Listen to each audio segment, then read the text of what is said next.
Hello, everybody, and welcome back to the Kelly Green Hour. As for the second consecutive week, the Philadelphia Eagles fall to a not only a conference opponent but a division opponent, one of the two teams that they could be battling with to get to Las Vegas in Super Bowl 58. As the Eagles fell 33-13 to the Dallas Cowboys. I'm your host LJ Harrell, and as always, I am joined by my co-host Connor Donald. What's up, Connor? And I know I sound down. It's maybe some from the game, but it's been a long weekend. I was down in Dallas and playing issues, this, that, and the third. But yes, I'm here to, we could talk through it. Let's get some therapy out the way. Yeah, some therapy is definitely right. I feel like me coming back has just been bad luck.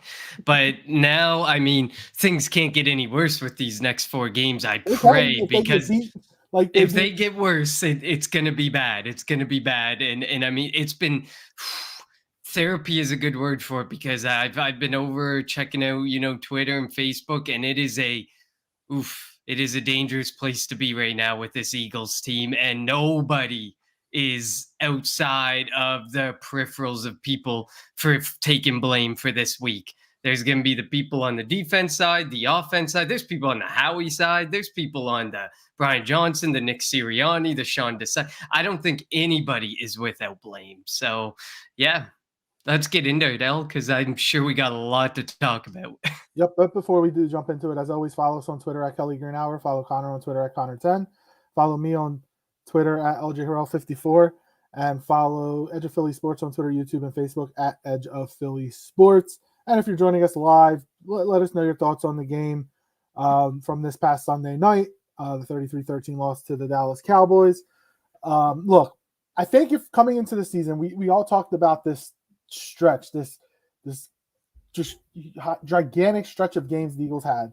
The Chiefs, the Cowboys, the Bills, the Niners, and the Cowboys. We'll just do those 5. I mean, if you want to include Miami, we can. But we'll stick with these 5 games. If we said that the Eagles were going to go 3-2, I think we'd be happy. They were 3-0 at one point. Now they're 3-2, and I think it's just the way they've lost the last 2 games. They've been non-competitive, and as Anthony says it, and thanks for joining us, Anthony. It just seemed like the Eagles quit. I mean, I don't know what it seemed like on TV, but in the stadium, I mean, there was no rhythm. There was no rhyme to any of the play calling on offense. The defense, the same things. The middle of the field got exposed. It just wasn't fun to watch being around all those Dallas Cowboy fans. I mean, that one glimmer of hope with the Fletcher Cox fumble and the Jalen Carter return for a touchdown, I was hopeful for a little bit, but then obviously the Eagles weren't able to do anything beyond that. And I know the defense only gave up 9 points in the second half, but they still gave up 33. And the fact that the Eagles offense just hasn't seemed the same over the last 5 or 6 games. I mean, ever since the bye, pretty much. The Eagles offense hasn't seemed the same, and that's not good. Yeah, Jalen Hurts had 5 touchdowns against Buffalo. Maybe that's the outlier. And I posed this to Dives when he was filling in for you. It was like, everybody says like the Eagles haven't played their best game yet. Well, what if they have? What if their best game just isn't good this year? And that's what it's starting to feel like. And over these next 4 games, and Seattle's going to be a formidable opponent, but over these next 4 games, like the Eagles could go 4-0, and that could be fool's gold to what we're looking at come playoff time. If the Eagles win out, they go to the playoffs, they win the NFC East if they win out. But you're not going up against San Fran, you're not going up against Dallas, you're going up against Seattle, who is up and down. Then you got the Giants twice and Arizona. Giants obviously on a 3-game winning streak, a game out of playoff spot. Arizona playing better with Kyler Murray, and Jonathan Gannon has that game circled on his calendar. But like, if you were to win those 4 games, what does it really mean? Because you can go into the playoffs and you can have the number 2 seed, and like you'll face a Green Bay, you'll face I don't know, maybe you won't be the Giants because you beat the Giants twice, but you kind of get where I'm getting at, Connor. Like, you're going to play a team that has nothing to lose, so they're going to come in here and if they could easily upset you. I mean, it could happen. Oh, definitely. I agree with you. I mean, it's these next 4 games are not as easy as we would have pegged them at the beginning of the season, because Seattle probably gets Geno Smith back too. He didn't come back off the bye week this past week, but they probably get him back this week. The Giants, like you said, they're on a 2-game winning streak. It seems DeVito could be, the answer for the Giants this year by some stroke of luck. And like you said, obviously Gannon has that game circled on his calendar, and the Cardinals have played every team really tough, or a lot Dallas really tough. Yeah, they beat Dallas. They've had some wins. So I mean, at the end of the day, like you said, do the next 4 games matter? No, because they do matter, but they don't. They do matter, but okay, but not for what we're looking at in the broader scheme of things, because we saw, at the end of the day, we talked about this gauntlet and we said, we're probably coming out of it. I think me and you both talked about there's a good chance we come out of it 3-2. We came out of it 3-2, but we lost the 2 most important games of that gauntlet. I would have given up the game to Buffalo, or the game KC, maybe not. The Buffalo game, or, the Miami game, if you want to count that Miami game too, for the chance to win one of these 2 on the back end, because these, as we're coming down the backstretch, this Dallas game meant more than the first Dallas game, and it shows because we got clobbered by San Francisco, who's now looking like the best team in football by quite a margin. And I think the Ravens are up there with them. Ravens are definitely up there. And then you got this Dallas game. We really needed the victory, and we didn't get the victory, and it was so disappointing. And there was so many things. It's not even these past 2 games where they were just like, they were tough losses, like the 2 games, the Chiefs and the Bills, those were both decided by less than 6 points. They were really close games.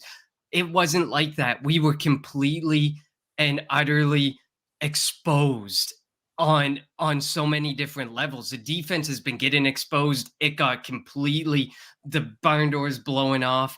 The offense has been looking not like itself, and everyone's saying, is there something wrong with Jalen Hurts? Is he hurt? I don't think, if he's playing hurt, it's not that bad that it's penalizing the team this much. There are definitely some deeper things in this offense and I mean, I posted the thing about Derek Gunn there, and what some players have been saying, or a player, so a lot of people are assuming it's just a player that he knows very well, is saying this, and it's 100% true. This offense has become too predictable. Yep. It's too simple. You look at Miami, you put Miami and Philadelphia offenses side by side, they are not even in the same league. Like, I would say, you could put Dallas's offense right there too. Dallas too. Like, you could sit there and say, oh, the Eagles look like a college offense. They don't even look like a college offense. College offense are more creative than this and less predictable. They use the least amount of motion in the league. And like, we can, watching every game, that if Swift or Gainwell, whoever's in the backfield, once he motions out, it's going to be a QB draw. You can set it by your watch that on second down, that's what Brian Johnson's going to call. And like the fact that on Sunday Hurts threw it to 3 guys. He threw it to Brown, Smith, and Goddard. Nobody else got involved, and obviously it was the fake pump by that Braden Man was able to hit Olamide Zaccheaus. But you have to get others involved. Like, how are you not using Swift out the backfield? How are you not using, I mean, we don't like Gainwell a lot, but like, how are you not using Gainwell out the backfield? It was just reprehensible what Brian Johnson and Nick Sirianni came up with for the offensive game plan. And we've seen Gainwell be effective. While we hate him, they've found ways to use Kenneth Gainwell effectively, and more effectively than what we saw of this offense as a whole this past week. Like, one of the things I wanted to see was them start to establish the run. And every time it felt like, they were getting like small chunk plays. They weren't getting, 15, 20-yard chunk plays, but you saw early on an attempt to go to the run. And then obviously we fell way behind and couldn't, but you could start to see the offense starting to go. But then, you get a run or you get 2 runs, and then instead of something simple like a quick hit pass, maybe a slant, maybe something like that, they go for it all on these, these out of nowhere, go for it all, try to catch a defense off guard, 30-yard pass, a 50-50 ball 9 times out of 10 that ends up being incomplete, ends up being batted away, ends up with some piece of controversy in it that we point to. But the point is, why does it have to be one or the other? We talked about it last week. Why is it all or nothing with this offense? Is there nothing in between that can be simpler? get downfield routes. There's nothing when the opposing defense blitzes. There's no hot route. There's no quick read. Everything is long drawn out, and it's just like, hey, Jalen, you go out there and make a play. But they're not allowing, or he's not doing it himself, being the Jalen Hurts that he was last year that was able to afford him this $250 million contract. Going through some of the comments, Quentin says hire Frank Reich. Look, I don't know if Frank Reich's the answer. He's a good offensive coordinator, but he's gotten fired the last 2 seasons, not even making it throughout the entire season. So, like, I don't know what he would be able to come in here and do. Obviously, in 2017, he was the offensive coordinator. It was Doug's offense and whatnot. So I don't know. But I mean, this is Sirianni's offense, and it feels like, and I kind of found it very interesting that today, when asked about if he would take over the play call, and it was pretty a vehement no, and that's intriguing to me. Like, this is your offense. You don't think you could run this offense a little bit better when you need this offense to run better at the most? Like, this isn't putting ego. This is put egos aside. Put Brian Johnson's ego aside. Maybe he needs a little more time and he's getting used to it, and he needs to adapt to this offense and adapt to the plays that you have drawn out for him. Maybe that's all it is. But at the end of the day, you need to start winning games.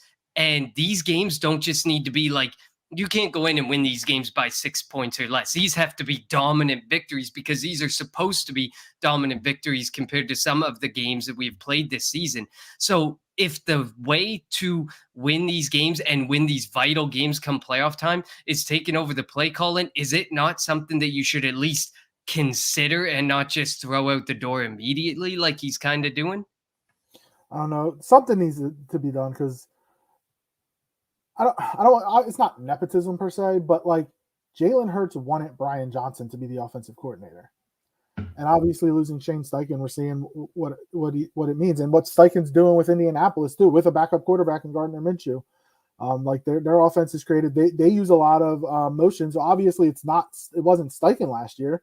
This is Sirianni's offense. For some odd reason, he's playing like a Division III offense. Like, he was a Division III player, coached at a Division II school in PA at IUP. Like, that's what it seems like. He's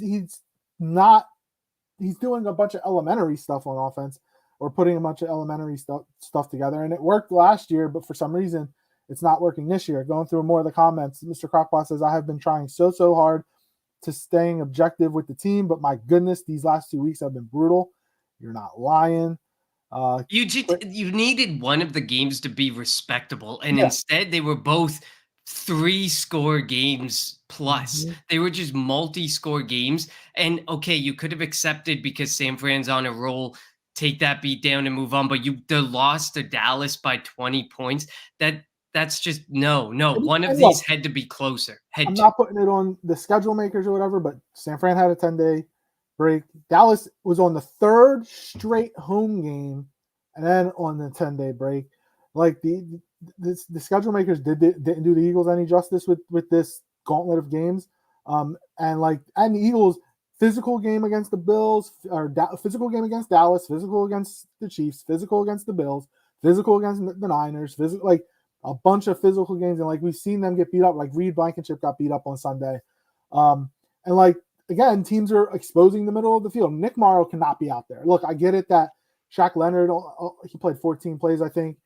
He's still learning the defense, but they have to find a way to keep Morrow off the field. Like, he is bad. He is really, really bad. Zach Cunningham back, that's like, pairing Cunningham with Leonard, I think will work, but Morrow cannot be on the football field. He is a liability and a half. Kevin Byard hasn't done anything since the trade, and seems like he had one interception, but he hasn't done much of anything, and that's worrisome, because every time it seems like we think the Eagles have an answer at the safety position, the player either leaves, like Gardner Johnson, or is bad, like Byard. And again, we talk about how Reed Blankenship's the best, but that's not saying much, because look at the people that we have at safety. There's not many good guys there. Like, and I think in this upcoming draft, there's a lot of good defensive guys, and but what are the chances that Howie's going to spend a high second round pick, because they do have 2 second round picks, next year. What are the chances that Howie uses one of them on a cornerback? Like, I don't know, especially with the money that you have for Slay and Bradbury. He's not going to get rid of them because they're not going to eat that dead cap. It's just not going to happen. And like they're high on the young guys behind them while they're not ready now. They're obviously not ready. Ricks, Ringo, they're not ready right now. They're just they throw them out there and they get abused out there. But they're high on them for the developmental reasons. What are the chances that Howie goes out there and drafts another guy that's going to come in here potentially as a developmental guy, and you're not going to see him on the field because you have Bradbury and Slay that you're paying money to, and you're not going to, as much as we as fans would like to see them get cut on the street or on the bench, it's not going to happen. Let's be real. That's not the way Howie works. No, and I mean he's always loved to think of the secondary as developmental guys. It's where he invests the least from a draft perspective in hopes of a larger return. And so far it's just not working out. He's had to then go pivot and see the Darius Slay trade. The James Bradbury signing. The signing was great. Now we have this guy who's going to be heading towards his 30s, locked up, similar cap situation to Darius Slay. Fire from his bad. Because one of the things I was saying was Stephon Gilmore. Look how good Stephon Gilmore was. He had A.J. Brown on lock. He's $10 million against the salary cap this year.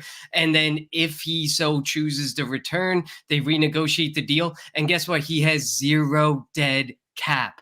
Then you look at Darius Slay's contract. We get an out next season for $24 million.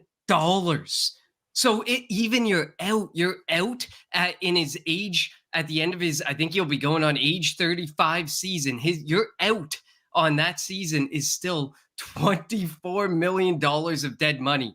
You cannot renegotiate. It's 32 this offseason, 24 next. No, talk about his age. I think his age 30. Okay, so heading towards his age 34 season, whatever, 34, 35 and $24 million. It's still ugly as can be. But at the end of the day, like, that's the thing. I get it for the sake of, having some salary cap freedom and some of the, how he's able to do with moving the salary cap around. I get why he does this to some contracts, but you have to draw a line somewhere.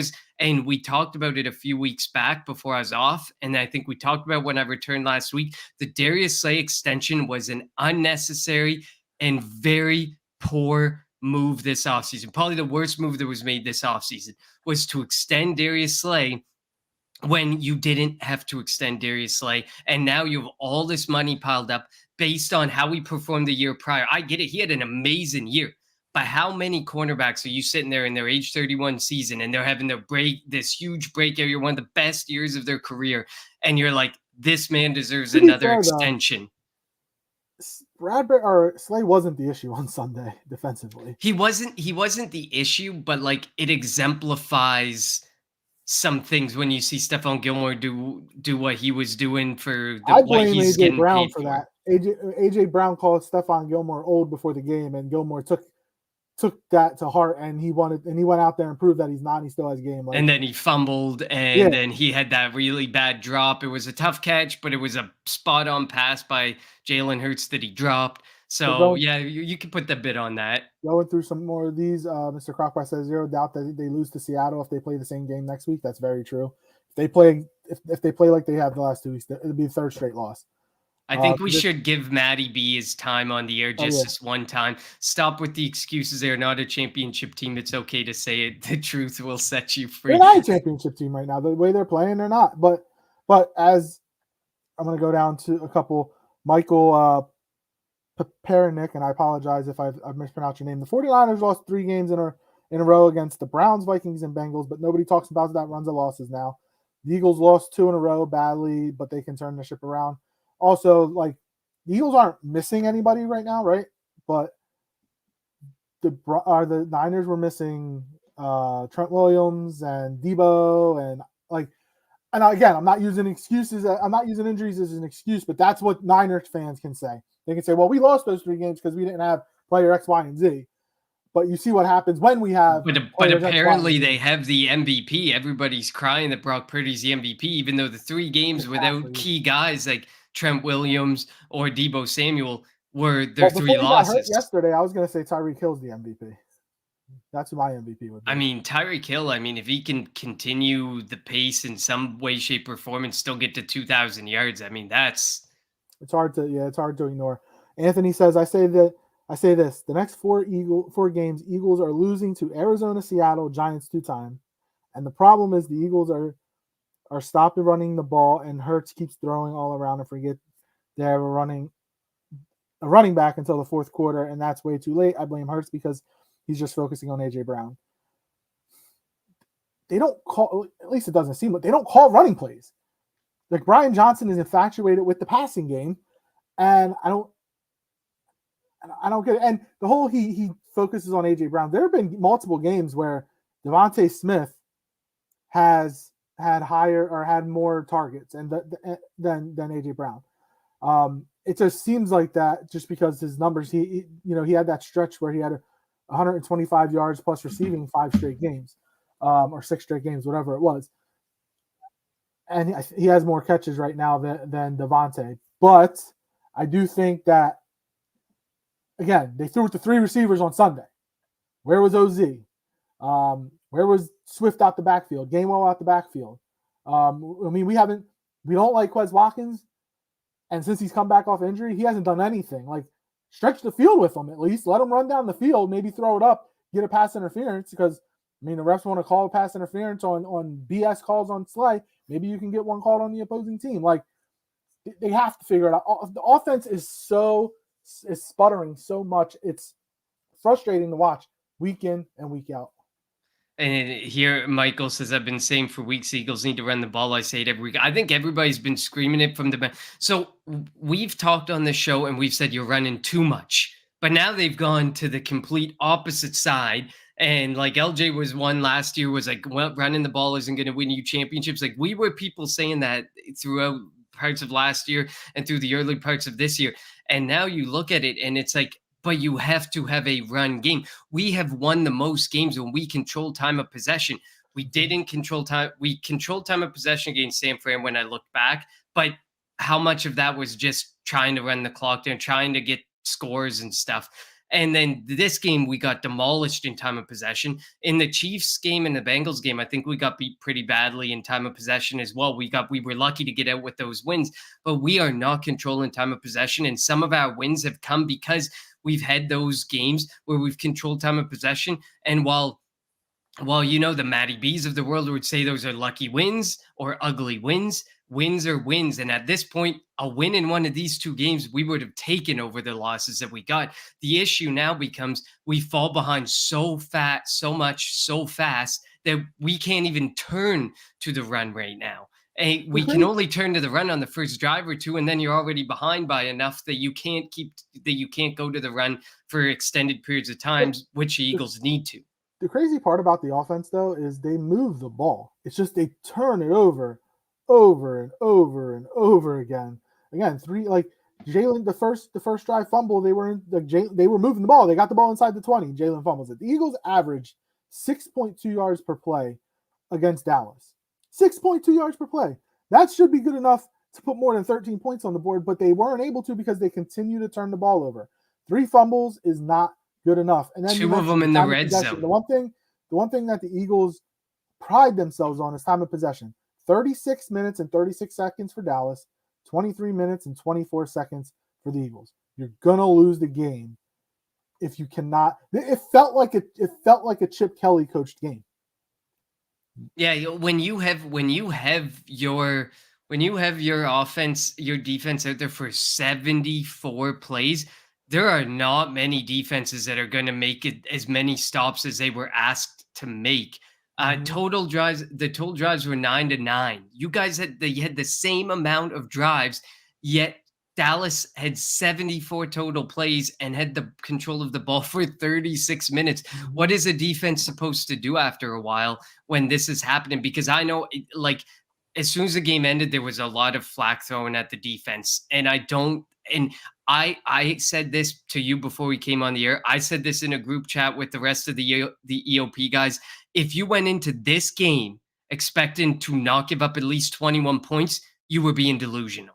You knew coming into this that we were giving up a lot. We ended up giving up 33. So at the end of the day, 21 to 33 is not a huge gap when our offense only put up 13.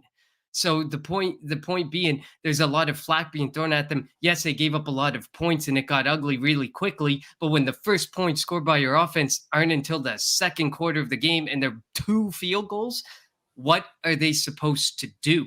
What else more can you expect from a defense? Even the best defenses in the league, look at the San Francisco 49ers. If they're out there, they control time of possession as good as anybody. And if you have that defense out there, or the Chiefs are a really good defense right now too. You have them out for 70 plus plays a game. I guarantee that those defenses are going to fold and give up 30 plus points as well. It's just not feasible for a defense to be out there. We saw it in the Chip Kelly. Matty B says losses are losses. Tell the people that, and wants to talk about all that. But in the Chip Kelly era, with the defense always being on the field, what was the offense? What were they supposed to do? How were they supposed to stop anything? Are we that's something that I like to look at too, because it shouldn't all be on the 33 points that we're giving up. There's other things that need to be looked at as well. And like you said, this looked exactly like a Chip Kelly game, except like Chip Kelly offense scored points. Yeah, yep. And Anthony says, I heard that the D is pissed at Johnson and Hurts because they just keep throwing the ball and not giving the D a break. I mean, if I was a defensive player, and I feel like as soon as I sit down on the bench, I'm back out there. I mean, I would be pissed off too. Like it's frustrating that they can find no rhythm. They don't give up, or they don't continue with look, in the Niners game last week, the first two drives, when the Niners tried to run the ball, they couldn't. But the third drive, the first run was like a negative 2-yard run. But then McCaffrey was able to run, for a first down, double-digit run. They stuck with it. It's like Brian Johnson sees the Eagles running the ball, sees that they're not able to do anything with it, and then he goes, oh, let's throw the ball. Let's just throw the ball down the field. That's what we do. Well, you can't. You have to if we have to play the 3 yards in the cloud of dust type of game, do it. Heck, do a full drive of tush pushes. I don't care. Do something just to as an offensive lineman, you want to hit the person in front of you. You're pass protecting, you're stepping back. And we know that the Eagles are a pretty good pass protecting team. They used to be a really good run protecting team, but we don't know because we don't see it often now. Allow the offense to come off the ball, going straight. And if they can do that, maybe get them into rhythm, and that can help out DeAndre Swift, Kenny Gainwell, and even Jalen Hurts if they let him run the ball. Yeah, and I was just counting it up. The Dallas Cowboys had 5 drives of 5 minutes or more. The Eagles had 0 drives of 5 minutes. 0, not one. Their closest one was 4 minutes and 26 seconds. And this was the first game with Sirianni and Hurts that they did not score an offensive touchdown. That's bad. You literally reach this. You would have to think that this is rock bottom right now and things have to turn around, because if things don't turn around fast, I mean, we can kiss the playoffs. We're going to get into the playoffs, but we can essentially kiss moving forward in the playoffs goodbye. And you just hate to see it. You just hate to see it. So Michael says, I've been also saying Brian Johnson scheming sucks and Jalen going through progressions are slow. So you remember what Bosa said about their defensive game plan, right? And he was just saying that Jalen looks at the rush. He doesn't really look downfield. So they weren't really trying to come at Hurts. They were just trying to make it seem like it, and they confused them that way, or they kind of had them getting quick feet and not allowing stuff to develop. I mean, there were times that he had 6 seconds to throw the ball and nobody was able to get open. But are we seeing a regression in Hurts this year? It's frustrating because we're not seeing last year's Hurts. I don't know if he's hurt. I don't know if having Brian Johnson instead of Shane Steichen in his ear actually means a lot to him. Maybe like when Wentz back in 20, remember when John DeFilippo left and they put Press Taylor or whoever in his ear. Well, he wasn't the same quarterback. Obviously, there could have been other things there, but are we seeing that type of regression in Hurts? Which is crazy because we thought we were going to see maybe not a progression, but we thought because of the respect, the history with Brian Johnson, the respect he had for Brian Johnson, that this could be another year where he maybe we talked about in the offseason, we thought there'd be a small regression because it Mhm. was such an amazing season last year. But to this tune, like it is it almost to the extent of, that maybe like Anthony says, Johnson's problem is he listens to Hurts more and isn't playing the game that he should be playing, or isn't calling the game he should be calling because Jalen feels a certain type of way.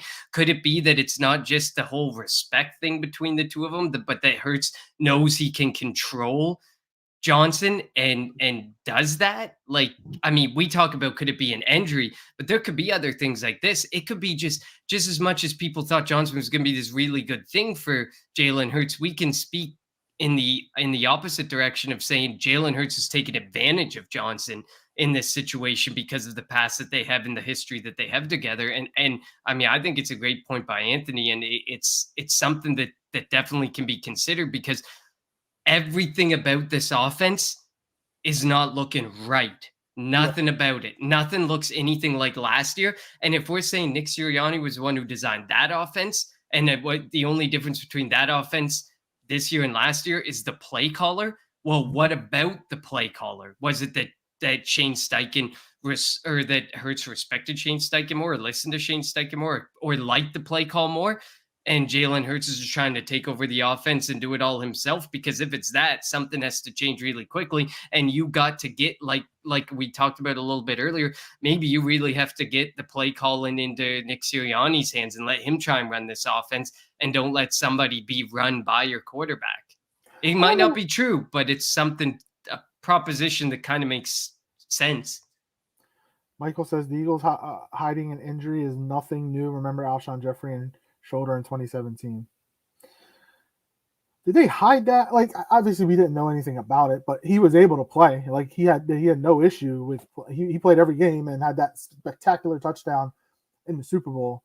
And Obviously he it's had the that surgery NFL. afterward. I don't think that the teams hide these injuries. They have injury reports. Hertz hasn't been on one in a while, or if maybe not at all this year, but they don't hide injuries. Like, players play injured all Mm-hmm. season, pretty much all from week 2 onward. They're Yep. playing with some sort of injury. You look at Lane Johnson in past seasons. Lane Johnson's played with some excruciating injuries. Nobody's hiding that. Everyone spoke to it. So if something was really bothering Jalen Hurts, I don't think it would be kept this He secretive to the wouldn't talk point that about it though. nobody knows. He wouldn't talk about He it, but wouldn't talk about something it. would come out. There's Yeah. no way this team has hidden this injury to the point that it hasn't leaked to anybody. The whole issue, everything going on with the team right now, doesn't leak out in some way, shape, or form. Just the only thing that's leaked out is how predictable the offense is, which I'd say 31 other teams in the NFL and the entire Eagles fan base also already knows. Anthony says, do you guys think maybe Hurts hit his ceiling, even though his ceiling could be higher than it is?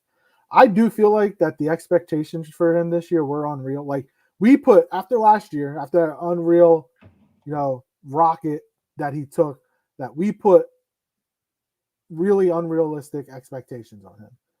But, as sensible Philadelphia fans, we thought that he was just going to hit them anyway. So, like, I think coming into the season, we thought, like, okay, he's going to have a comparable year to last year. But you got to remember the teams they played last year, too. It was a second place schedule, and they didn't have to face any. I mean, they faced Dallas a couple of times, but he only played them once. They didn't get the Niners until the NFC Championship game, and then when the Niners lost their quarterback, the Eagles didn't do anything offensively. It was all vanilla. And obviously, he had an unreal Super Bowl.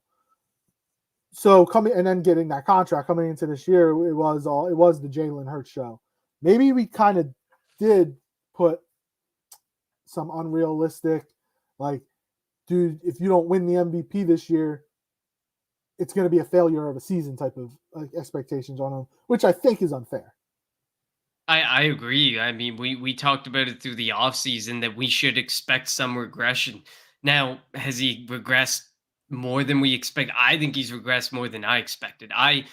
But I wasn't one that was putting sky high expectations of its MVP or bust this season like some people were. There is a lot of people, like you said, who had this like expectation that he has to be an MVP. This offense is just as good, if not better, because they got DeAndre Swift, they got Rashad Penny, who doesn't touch football or the field whatsoever. So like they had the whole Swift thing was That's pretty much mind-boggling, by the way. It's Swift like, and then Jurgens instead of Samalu. And you think they felt like, that he could be equally as good, if not better. But like last season was an amazing season, especially from a Philadelphia Eagles quarterback perspective. So not to change the subject, but you think if they would have released Rashad Penny instead of releasing Christian Ellis, that Penny would have cleared waivers and they could have just brought him back if he wanted to come back? First of all, the fact that Nick Sirianni had the audacity to say we thought he was gonna clear waivers as I won't say he's an elite special team player, but he is an extremely high level special team player. You knew a team like the Patriots are going to be all over that. They love their high end special team players. They put so much value on it. The Ravens are a team that also values special teams quite a bit. And instead, you had 7 teams put in a waiver claim. At least if you let Rashad Penny go, it doesn't look like you're ever going to let the guy play. So why the guy who has dressed for 1 game, 2 games this season, why let that guy even why bother putting Ellis out there? Ellis is more valuable right now to this team than Nick Morrow. Morrow's had a couple good games, and we, as soon as he came back when he was first signed, that really good game, we were praising it. And since then, there hasn't really been anything that stood out unless he has a really good linebacker beside him, like Zach Cunningham. We saw him exploit it when it was Christian Ellis beside him. But Christian Ellis was that blows my mind. If you're gonna sit a guy, if Penny still only touches the field in week 18, I will be so mad that they let Christian Ellis go and kept Rashad Penny until a meaningless week 18, and knowing that they're not going to dress him again through the entire playoffs. Yeah. That was a risk, a stupid risk, and a clear risk that wasn't a smart one, because as an NFL coach or special teams coach, I would have been saying you got to put a claim in for this guy. And clearly 7 of them did. I'm shocked, and maybe he has. We just haven't heard about it. Penny just hasn't asked for an outright release by now. Maybe he has, and the Eagles are just obviously not doing it, and it hasn't come out. But yeah, I mean, he is getting paid. He is getting paid $1 million or 1.1 million, so he's pretty happy. Do nothing. Josh says, when Sirianni went to a run-first offense, we started winning 2 years ago. When Sirianni gave up play calling and Shane Steichen started calling plays, we won because he went to the run game. So again, it makes no sense why Brian Johnson doesn't like the call. As a quarterback, you think you want to help your quarterback out, especially when games that he's struggling, and he just doesn't do it. 2 years ago, they lost their first games and then went to a run pass option for offense. That was after the Raiders game, because 2 years ago was the last time they lost 2 games in a row. They lost to the Bucs and they lost to the Raiders back-to-back week. And then the next week was Detroit, and Miles Sanders went off. Or no, it wasn't Miles Sanders, because I think Sanders was hurt. I forget who our backup was at the time, but he went off against the Lions, had a big game, and they started running the football because I remember Sirianni's press conference. He said he got a text message from Miles Sanders, and it said HELLYEA, like hell yeah. So again, you got to give the running game a chance. I'm not saying you go out there and run the ball 50 times a game, but you got to keep the defense honest. When the defensive line knows you're not going to run the football, they can pin their ears back, and that gives your offensive tackle, your offensive line, they're already put in an disadvantaged position that way. When you have defensive linemen, you have Micah Parsons coming off the edge, DeMarcus Lawrence coming off the edge, and they don't have to worry about the run game. Josh says your point about ball control and not converting third downs was key, because Dallas was 9 of 16 on third down. The Eagles have the worst third down defense in football. They just cannot get off the field. I'm sitting in the stadium. I'm at the stadium, and it was like 3rd and 12, and I said, Dallas is going to pick this up. Or it was when was the penalty was on 3rd and 17, the penalty on Slay. And I was like, they're going to pick it up. And they ended up picking it up by penalty. But I was like, but even if the penalty doesn't happen, look at where that ball was going to be. There's a chance he makes that catch and gets that first down still. even Well, no, if because it he wasn't went for that. diving down, so he wasn't. It would have been 4th and short, but it was also a bad pass by Dak. It was really short. Like he skipped it to the receiver. And again, I don't think Slade did anything egregious there. They were battling. It shouldn't have been called, but it was. So like nothing we can do there. But they were like standing around Dallas fans, and they'd be like, "Oh man, it's 3rd down." I'm like, dude, our 3rd down defense sucks. Like you're gonna pick up, and most of the time, again, they were 9 of 16, I think, on 3rd down. So that's what happened. Like I have zero faith in this defense getting off the field on 3rd down. Zero faith.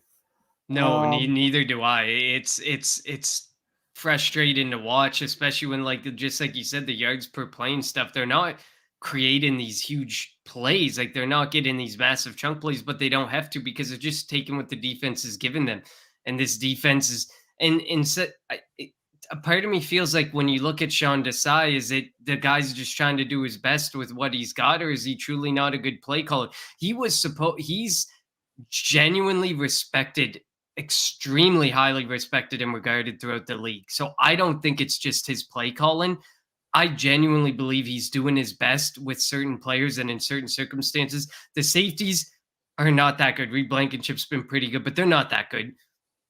The cornerbacks, one of them always has an off game. So you're always trying to compensate for one of these cornerbacks not having that good of a game, whether it's Ringo, whether it's Bradbury. It was Bradbury this week. I think it was Slay a couple weeks ago. Ringo had his game 3 or 4 weeks ago. You're always trying to compensate for someone having a hard time in the secondary. The linebackers suck. All you have is the front 4. And that's what Howie is fixated on and focused on. And I think he needs to draw his attention away from that because, I mean, at this point now, you got Josh Sweat.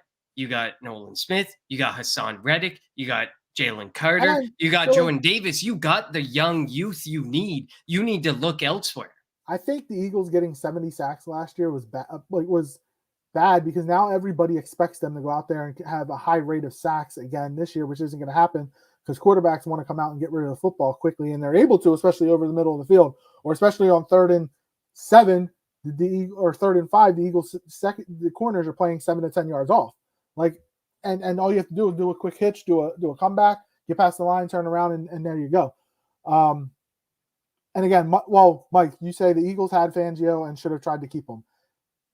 He was, if he would have known, and if the Eagles would have known that Gannon was leaving, he would be here. But there was no talk of it, and he had already agreed to a job with the Miami Dolphins. Otherwise, he would be the Eagles' defensive coordinator right now, and I would feel more comfortable because he's an experienced guy. Look, Sean Desai, he wasn't the defensive coordinator in Seattle because they had one. He was the defensive assistant type of guy helping out.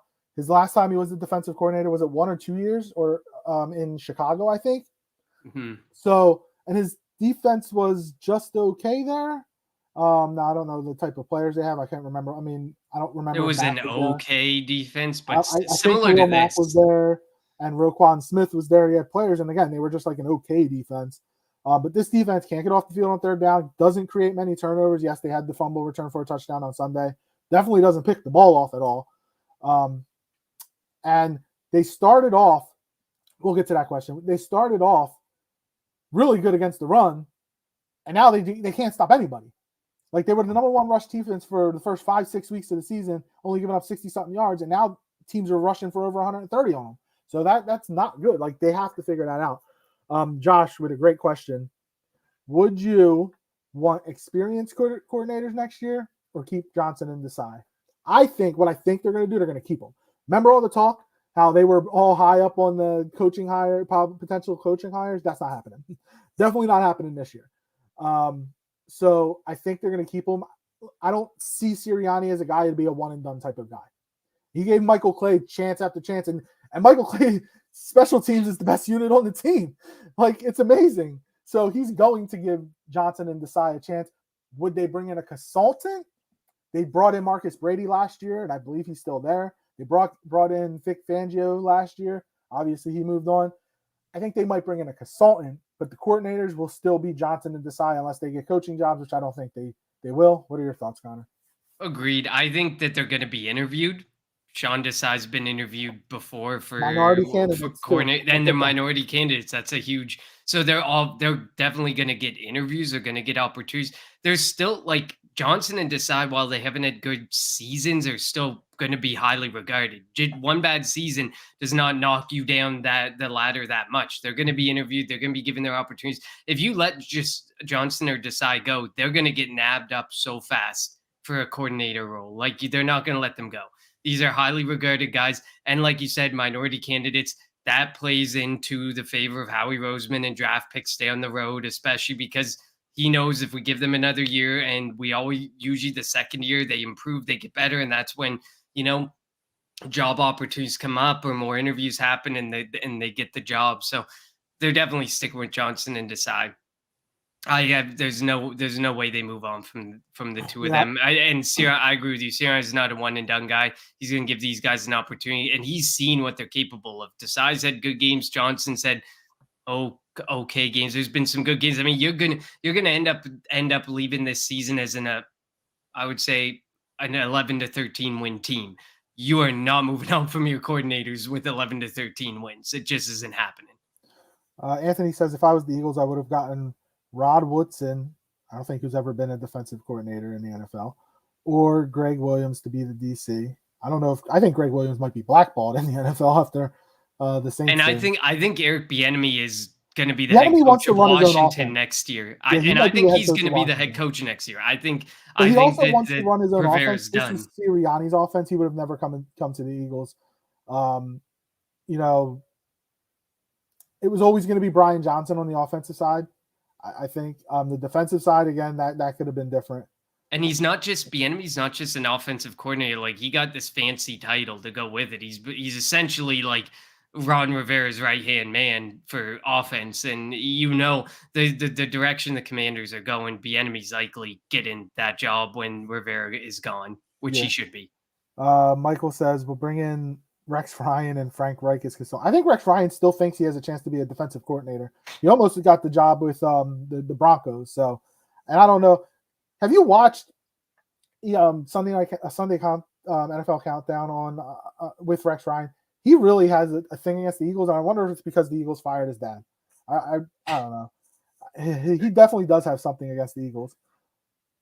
Everywhere, Mike says, everywhere Rex has been a head coach or defensive coach, defense. He's a really good defensive coach. And I just want to point this out because Josh said, sadly, you're right, Cowboys and 49ers have experienced coordinators. Their coordinators are their head coaches for offense. So Shanahan, that's his offense. He's the offensive coordinator. He's the head coach. Someone probably as offensive coordinator as a role and does nothing. Probably one of the easiest jobs ever. And McCarthy took over the offensive play calling in Dallas. So these guys are head coaches, coordinators. They're running their whole offenses. So it's not that they've experienced coordinators. Somebody is getting paid a very nice amount of money to be a coordinator on that team. They're not doing a damn thing. Dan Quinn's being paid more than some head coaches. And he hasn't left because he thinks he could become the head coach of Dallas when Dallas chokes in the second round of the playoffs again and they fire Mike McCarthy. Then Dan Quinn is going to become the next head coach of Dallas. So I think, excuse me, that's what's going to happen with Quinn. He's not going to go anywhere because he thinks he's going to be Dallas's next head coach. Mike says, Rex has forgotten about more football defense than Desai knows. Probably, you're not wrong there. Everywhere, I already said that. Let's see. Josh says, but if our goal is to beat the best in the NFC, who have experienced coordinators who's struggling now, what would change? I don't know. I think because, again, Brian Johnson, did he call plays at Florida, or was their head coach the offensive coordinator? I know he was the offensive coordinator by title, but I don't remember who. I think Dan Mullen might have been the head coach. Yeah, I can't remember. Of Florida. I'm pretty sure he's an offensive guy. It could have just been Mullen's offense, and Brian Johnson just had offensive coordinator by title. This is good experience, obviously, for him. So hopefully, and again, we don't want to look to next year, but coming into next year, he'll know in what situations what he should do better. But it is very, very frustrating that when we watch, this offense, there's no rhyme, there's no rhythm to plays. They don't call one play to set up the next play, and it's very frustrating. Hire Bill Belichick save this season. That's funny. I mean, I do think that he might be coaching elsewhere next year, but I think it could be like the Chargers or the Panthers or something like that. I just think like for anyone anticipating coaching or coordinator changes this offseason, you're going to be very sorely disappointed. You do not win 11 to 13 games, make the playoffs for a second straight season. Sirianni's job is as safe as can be. And if you think one of these coordinators is going anyways with the amount of wins we have, it just isn't going to happen. And it doesn't matter strength of schedule. It doesn't matter who we beat, who we lost to, how bad those losses were.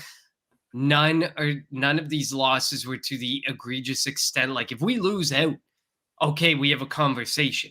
But that the odds of us losing out is so unlikely. I mean, the Eagles clinch a playoff berth pretty much with one win. And like obviously the goal is not to clinch a playoff berth.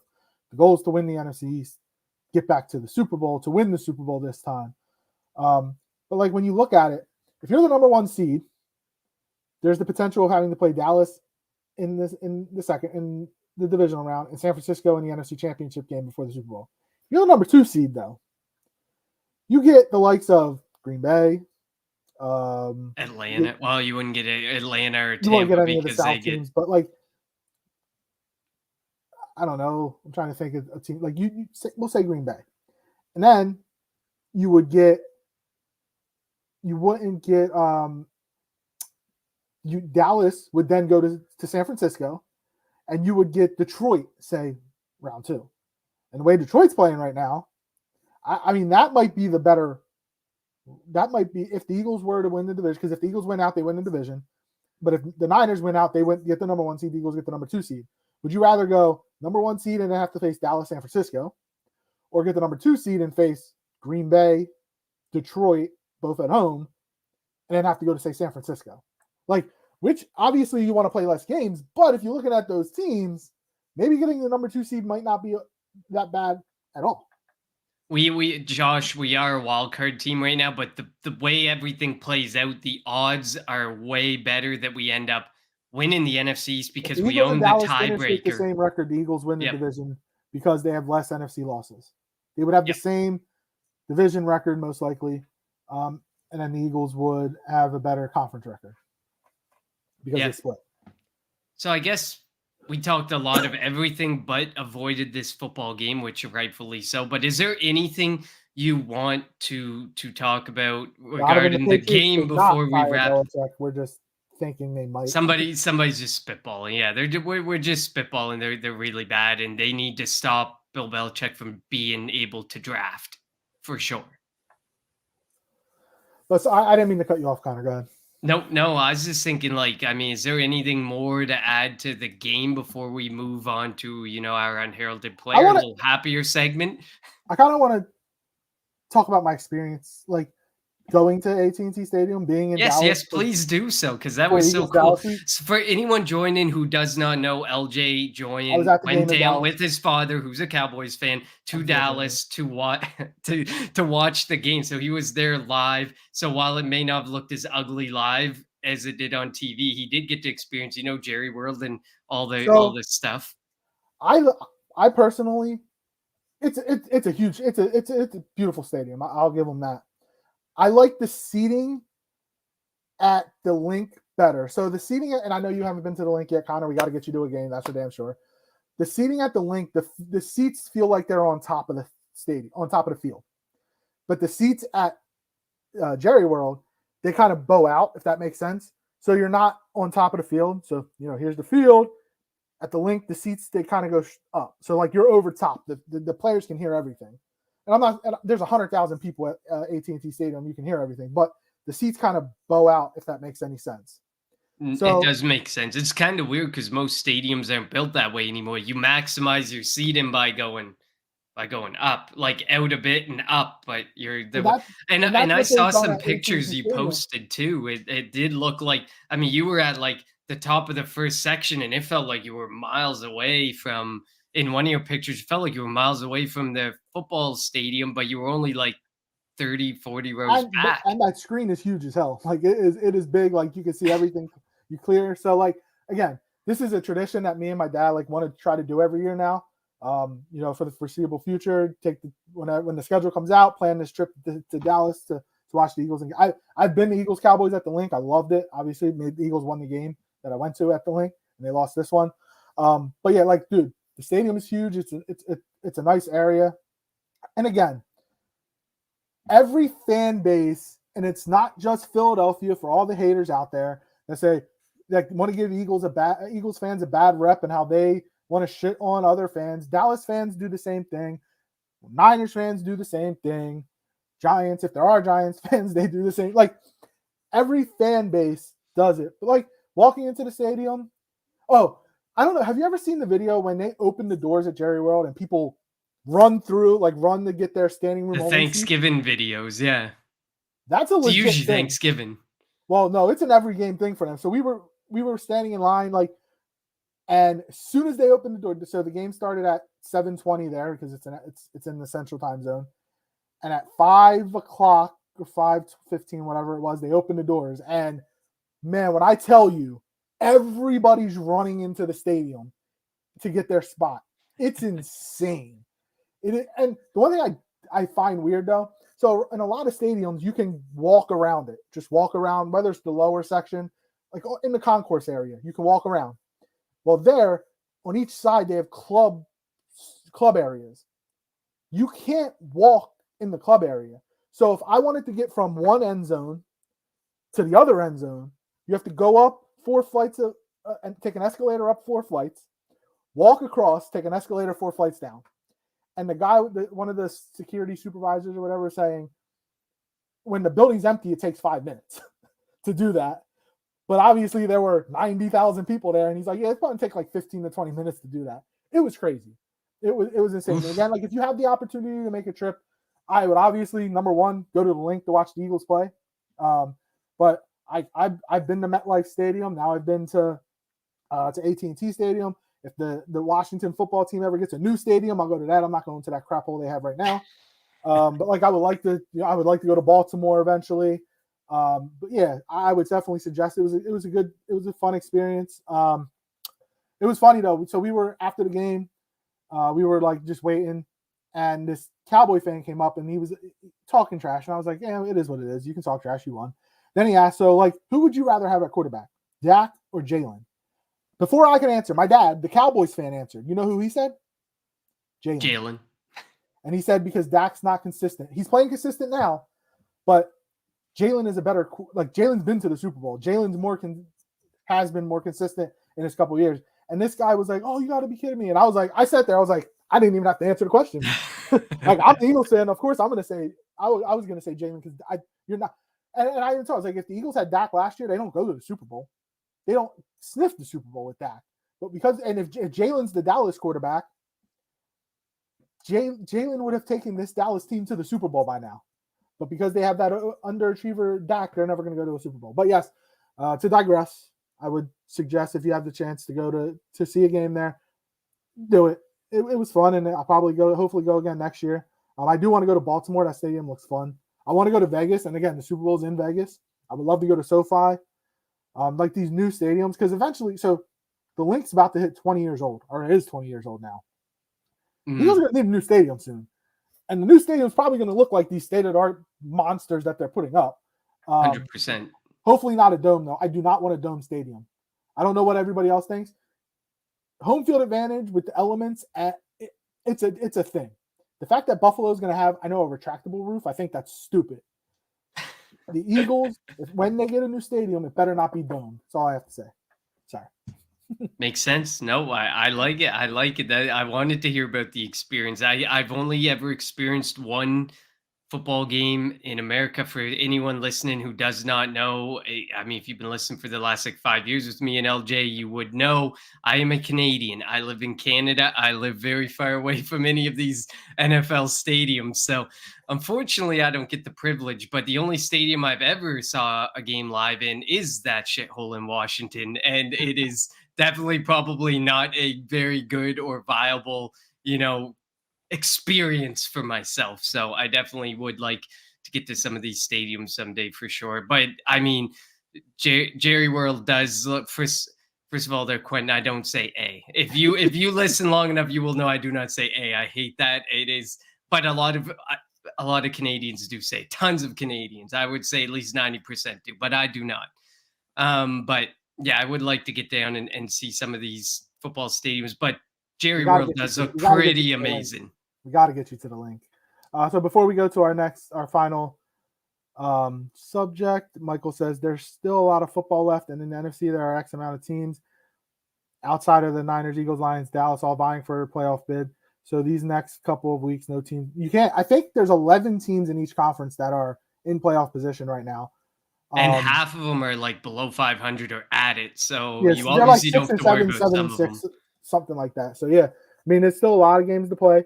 And again, the Giants have won 3 in a row. They're 1 game out of a playoff right now.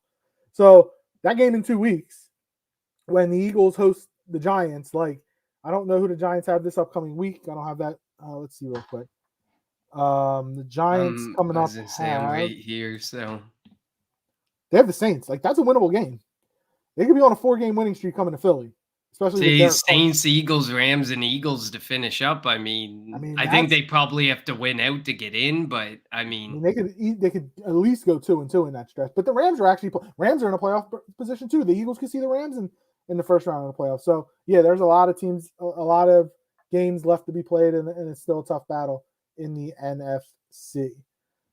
Heinz Field wasn't bad either for not being a Steelers fan. Washington Stadium wasn't bad. MetLife was okay. I think MetLife is. I've been to MetLife for WrestleMania as well. Yeah, I went to a MetLife for Eagles Jets. It was all right. I mean, I sat behind the goalpost though, so we got dirt cheap tickets for like row 5 behind the goalpost, behind the end zone.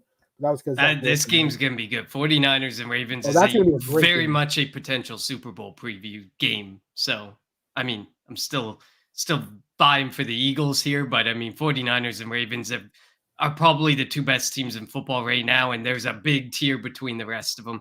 I know, like, a lot of, like, you know, the national media will have Dallas right up there with the 49ers, but Dallas got crushed by the 49ers when they last met. So until you meet in the playoffs and you can show me otherwise, you aren't that close. You aren't in the same tier as the 49ers. I'm sorry, Cowboys fans.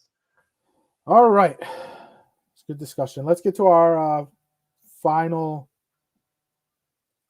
segment here, and that is our unheralded player of the week for week. What are we in? Week 13 in the National Football, or week 14, excuse me, in the National Football League.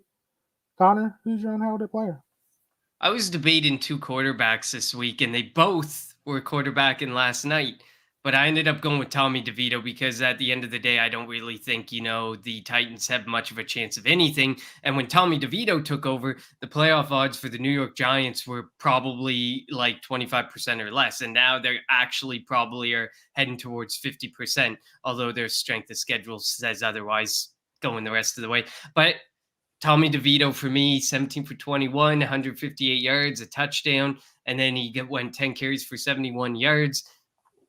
I mean, I don't want to say it, but there could be a chance that there is a real debate about who to start next year in New York between Tommy DeVito and Daniel all the money Jones. They're paying Daniel Jones, that they have to give Daniel Jones a good chance. But if Tommy DeVito can win, you know, 3 of the next 4 for you, I think you have to have a discussion. I personally think you have to have a discussion, and you have to make it a quarterback competition. That's just me. I mean, things can't get any worse for the New York Giants, and it clearly shows because here they go to their undrafted rookie Tommy DeVito. He's won 3 in a row. They went from having no shot at the playoffs to now being right behind a wild card opportunity. So I don't know. I think there could be a discussion to be had, but we'll maybe revisit that when we talk about the NFC next year for our preview shows. But yeah, I'm going with Tommy DeVito on this one. All right, I'm going with Jake Browning. That might have been the other quarterback you were thinking of, potentially. I was thinking Will Levis because that comeback was wild, by the way. The record of teams that were down, what was it, down by 14 points with less than, 5 minutes left? It was like 0-700 and something. Yeah, it was crazy. And that was the first time ever winning. But I'm going Jake Browning, starter for the Bengals now that what's his name is out. Joe Burrow is out. He was 18 of 24, 275 yards, 2 touchdowns, 1 interception. They beat the Colts 34-14, and the Bengals are in a tough division with the Ravens and the Steelers and the Browns. They're fourth place, but they're 7-6, and they're right there in the mix in the playoff race. And Jake Browning's going to have to be the guy for them going forward, as long as he can stay healthy. And so that's who I'm going with. I'm going to go with Jake Browning. I love Anthony that. says I was debating getting tickets for WrestleMania in Philly, but it was way too much. I'll be there. I can't wait. I'm looking forward to it. Hopefully both nights, but yeah, we'll see. I just want to come back to this comment because I actually just looked on my phone and read a break-in rumor update. Tom Curran reports this will be Bill Belichick's last season coaching the New England Patriots. Allegedly, the team decided to move on from the longtime Pats head coach after their loss in Germany. So there are emerging reports. Contract extension in the offseason? He did. He signed a apparently massive contract extension. Everything's blown up. And now, so that I just saw that rumor. So I just thought I would go to that because that's probably when we said no, we were just throwing hypotheticals out. Donovan probably saw that report or that rumor. It's gotta be love being a head coach in the NFL, man. You could be terrible, get paid millions of dollars, get fired, and guess what? Your contract's guaranteed, unlike the players. Because there's no contract, there's no salary cap for coaches. By the way, the Walter Payton Man of the Year, as if not everybody knows, Lane Johnson is the Eagles nominee. As of right now, the number one leader on the leaderboard, Lane Johnson. Keep it up, Eagles fans. Keep voting for. How can you not want Lane Johnson? Huh? How could you not want Lane Johnson? He's such an incredible guy. He's such a good guy. You see how he plays for the team. You see how he is outside of this. He's just such an incredible guy. So, I mean, I hope he wins it. And that's not just an Eagles fan thing. For anyone who's watched football long enough and knows, has watched enough or heard enough about Lane Johnson, he's an incredible guy. I mean, they're all really good guys. These ones who get up for the Walter Payton Award. Yep. The top 5 is Lane Johnson, Patrick Mahomes, Ted Karras, the center of the Bengals, Max Crosby, and Harrison Phillips of the Minnesota Vikings. And if you remember last year's Super Bowl, the winner of it got booed massively because the winner of it was Dak Prescott, and he got booed by Eagles fans in Arizona. So Michael says that the next head coach in New England is going to be Mike Vrabel. There was talk of that, but I think the Titans aren't getting rid of Vrabel. I don't think they will. The Titans and Steelers are two teams that I think will hold on to their coaches so long and be such mediocre teams. I would be so frustrated as a Titans or Steelers fan because, I mean, the Steelers, they had their championships, but now you're just riding this wave of mediocrity and just squeezing 500 records out, getting into the playoffs and getting crushed. I mean, I'd be so frustrated. I couldn't do it. But all right, thank you everybody for tuning into this show. We appreciate all the comments, the back and forth. We love interacting with you guys as always. Next head coach in Cleveland. Oh, they're not getting rid of O'Connell. That's their coach, right? O'Connell. No, Stefanski. I'm sorry, Stefanski. They're not getting rid of Stefanski. They're a playoff team, and they're doing it without their starting quarterback in Deshaun Watson. So, yeah. Bill Belichick, I think, is going to Carolina or the Chargers, be my guess. Someone's going to pay him a ton of money. All I know. Yeah. That's if he wants to continue coaching. He's 70, right? He's in the 70s. I mean, he may want to continue coaching and stop doing the draft, and which would be fine by almost any team's perspective. Exactly. But I don't know if I would want to be the coach for Tepper because he seems like a loose cannon. But yeah. Thank you all for tuning in to the Kelly Green Hour. As always, follow us on Twitter at Kelly Green Hour. Follow Connor on Twitter at Connor10. Follow me on Twitter at LJHero54. And follow Edge of Philly Sports on Twitter and YouTube and Facebook at Edge of Philly Sports. We will be back later this week to get you ready for the Philadelphia Eagles traveling cross country on Monday Night Football against the Seattle Seahawks. For Connor, I'm LJ. Thank you for tuning in to the Kelly Green Hour.